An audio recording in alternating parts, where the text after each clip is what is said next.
السلام علیکم ورحمۃ اللہ وبرکاتہ۔ استغفار کی فضیلت اور طاقت۔ میرے دوستو، استغفار کی جو فضیلت ہے میں آپ حضرات کے سامنے بیان نہیں کر سکتا، کیونکہ اللہ تعالیٰ نے اس کی بہت زیادہ فضیلت رکھی ہے۔ اتنی فضیلت رکھی ہے کہ اگر آپ کا کوئی چھوٹا سا کام ہے، اتنا چھوٹا سا کام کہ اگر آپ کسی کے دروازے پر جاتے ہیں اور دستک دیتے ہیں، وہ شخص لیٹ نکلتا ہے، تاخیر سے نکلتا ہے یا نہیں نکلتا، لیکن آپ کی زندگی میں اگر استغفار کا عمل ہوگا، آپ کرتے ہوں گے، تو جیسے ہی آپ جائیں گے، دروازہ بجائیں گے، فوراً وہ شخص باہر نکل آ جائے گا۔ یہ ایک چھوٹی سی مثال آپ حضرات کو دی۔ اسی طرح آپ کا بڑے سے بڑا بھی کوئی کام ہو، مثلاً آپ کو اولاد چاہیے، آپ کو سکون چاہیے، آپ کو رزق چاہیے، جو بھی آپ کو چاہیے، یہ استغفار کی برکت سے اللہ تعالیٰ آپ کو اس طرح دیں گے کہ آپ حضرات کو معلوم ہی نہیں، پتہ ہی نہیں چلے گا۔ اللہ تعالیٰ غیب کے خزانوں سے آپ کو دے دیں گے۔ اور یہ ہوگا کب؟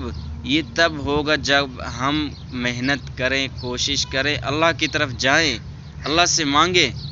اللہ تعالیٰ کیوں اس بات پر ناراض ہوتے ہیں کہ جب بندہ دوسرے کے پاس جاتا ہے اور اس سے مانگ رہا ہوتا ہے تو اللہ تعالیٰ بہت زیادہ ناراض ہوتے ہیں، کیونکہ اللہ تعالیٰ کے ہم سب مخلوق ہیں، اور اللہ تعالیٰ اس بات کو بہت زیادہ پسند کرتے ہیں جب ہم اپنی حاجت اللہ کے سامنے رکھتے ہیں۔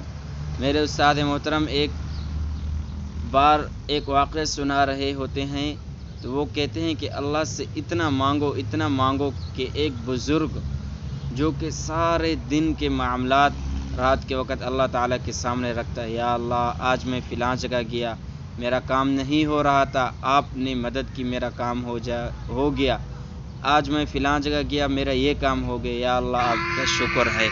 تو یہ وہ ہے استغفار کی فضیلت اور برکت، اور وہ اللہ تعالیٰ سے مانگتے تھے، اللہ تعالیٰ انہیں عطا کر دیتے۔